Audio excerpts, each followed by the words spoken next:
नमस्कार, आप सभी का मेरे YouTube चैनल पे बहुत बहुत स्वागत है। इस वीडियो में हम लोग पढ़ने वाले हैं मैट्रिक्स में क्या पढ़ने वाले हैं तो एलिमेंट्री ऑपरेशंस ऑन मैट्रिसेज, यानी किसी मैट्रिक्स में एलिमेंट्री ऑपरेशंस क्या होता है, इस चीज़ को हम इस वीडियो में एक्सप्लेन करने वाले हैं। तो देखिए, आपका मैट्रिक्स में रो ऑपरेशंस जो होता है 3 होता है और कॉलम ऑपरेशंस भी कितना होता है तो 3 होता है, यानी बोलेंगे there are 3 row operations and 3 column operations on matrices. अब देखिए, रो ऑपरेशंस और कॉलम ऑपरेशंस देखने के पहले आपको इक्विवेलेंट मैट्रिसेज का जानना जरूरी है। तो देखते हैं इक्विवेलेंट मैट्रिसेज क्या होता है।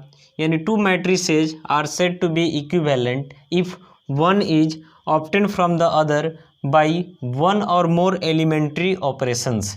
यानी कहने का मतलब हुआ कि एलिमेंट्री ऑपरेशंस अगर रो के बेसिस पे देखते हैं तो आपका 3 है, कॉलम के बेसिस पे भी देखते हैं तो एलिमेंट्री ऑपरेशंस क्या है तो 3 है।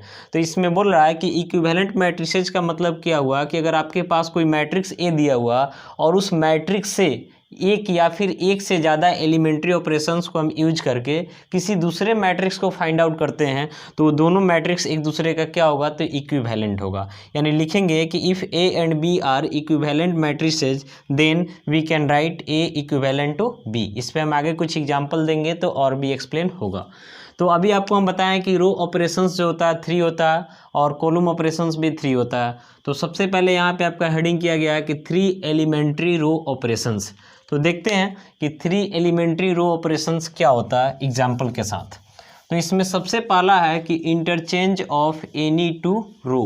इंटरचेंज का मतलब आप जानते हैं यानी बदलना, यानी अगर किसी मैट्रिक्स में कोई 2 रो को लेकर के हम क्या कर देते हैं तो इंटरचेंज कर देते हैं तो दूसरा मैट्रिक्स जो प्राप्त होगा वो पहले का क्या होगा तो इक्विवेलेंट होगा। जैसे देखिए एग्जांपल से इस चीज़ को हम एक्सप्लेन करते हैं। सपोज कर लिए, सपोज ए इक्वल टू कोई मैट्रिक्स है A11 A12 A13 A21 A22 A23 A31 A32 A33, ये आपका कोई मैट्रिक्स हो गया। अब इंटरचेंजिंग ऑफ एनी टू रो का मतलब हुआ, इसमें देख रहे हैं आपका फर्स्ट रो है, ये आपका सेकेंड रो है, ये आपका थर्ड रो है। इसमें आप किसी दो रो को लेकर के एक दूसरे के साथ इंटरचेंज कर सकते हैं। जैसे हम मान लेते लिख रहे हैं बाई अप्लाइंग R1 को हम मान लेते इंटरचेंज कर दिए किसके साथ तो R2 के साथ। तो लिखेंगे यहाँ से वी गेट, यानी अब जो हमको मैट्रिक्स मिलेगा वो मैट्रिक्स ए का क्या होगा तो इक्विवेलेंट होगा। ठीक है, कैसे होगा तो देखिए, तो यहाँ से लिखेंगे R1, ये आपका R1 हो गया, ये आपका R2 हो गया। तो R1 का इंटरचेंजिंग R2 के साथ किए तो जहाँ R2 है वहाँ R1 चला जाएगा और जहाँ पे R1 है वहाँ क्या आ जाएगा तो R2 आ जाएगा। तो यहाँ लिखेंगे A21 हो जाएगा, A22 हो जाएगा, A23 हो जाएगा। ऐसे ही आपका A11 हो जाएगा, A12 हो जाएगा। यहाँ जो भी एलिमेंट होगा आप लिख सकते हैं, ठीक है। और यहाँ आपका A31 A32 A33।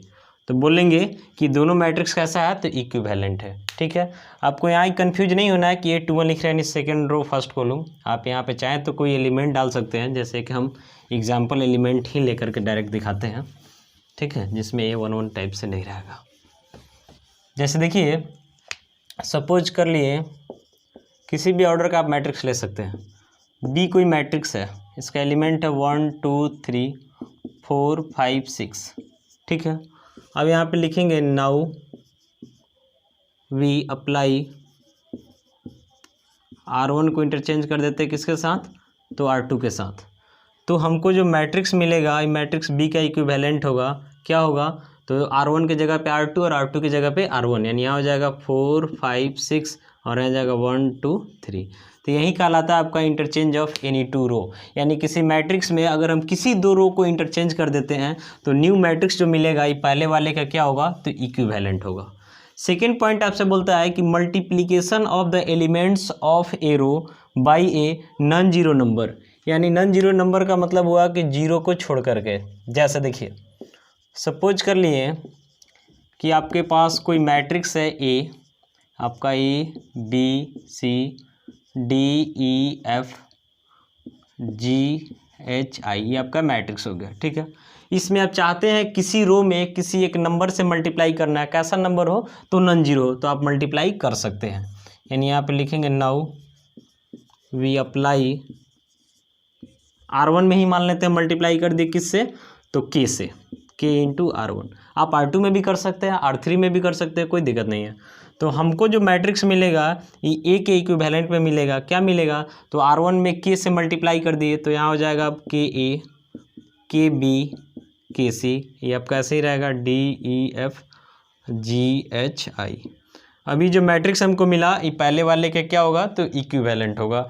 यही आपका प्रॉपर्टी सेकंड वाला बोल रहा है। आप किसी भी रो को लेकर के किसी भी नॉन जीरो नंबर से मल्टीप्लाई कर सकते हैं। न्यू वाला जो मैट्रिक्स होगा पहले वाले का इक्विवेलेंट होगा। थर्ड पॉइंट आपसे क्या बोल रहा है कि multiplying each element of a row by a non zero number. Non zero number का मतलब जीरो को छोड़ करके, and then adding them to the corresponding elements of the another row. जैसे मान लेते हैं कि आर आई जो है कोई रो है, इस आर आई में हम आर जे वाले रो से के से मल्टीप्लाई करके और इसमें क्या कर दिए, तो ऐड कर दिए। जैसे एग्जांपल देखिए इसका, सपोज कर लेते हैं कि ए कोई मैट्रिक्स है ABCDEF, ठीक है।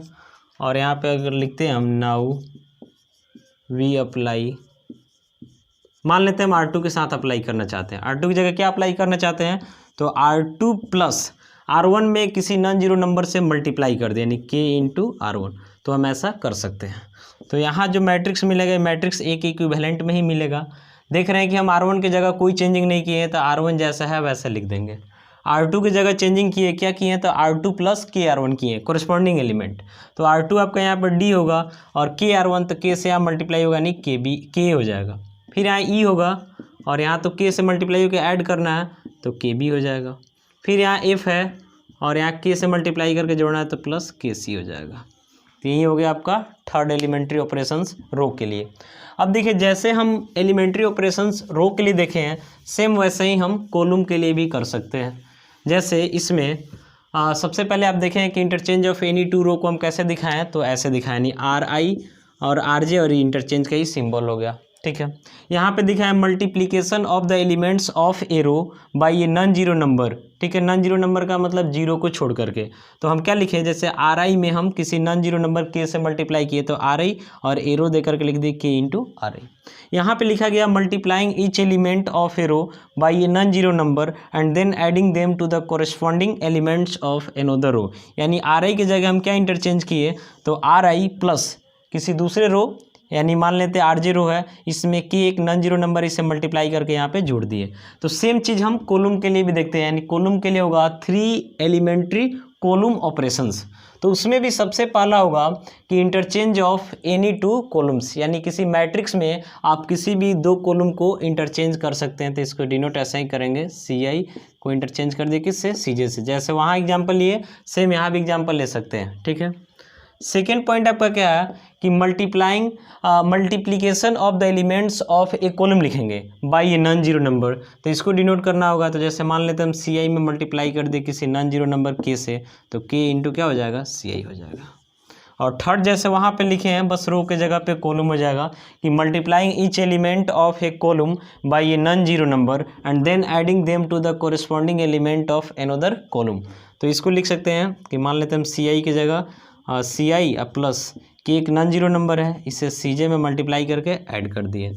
तो जैसे आपका रो ऑपरेशन होता है सेम वैसे ही कॉलम ऑपरेशंस भी होता है। तो इस वीडियो में आप देख लिए कि एलिमेंट्री ऑपरेशंस क्या होता है, यानी 3 रो ऑपरेशंस है और 3 कॉलम ऑपरेशंस है, ठीक है। और ये भी देख लिए कि इक्विवेलेंट मैट्रिसेज क्या होता है, ठीक है।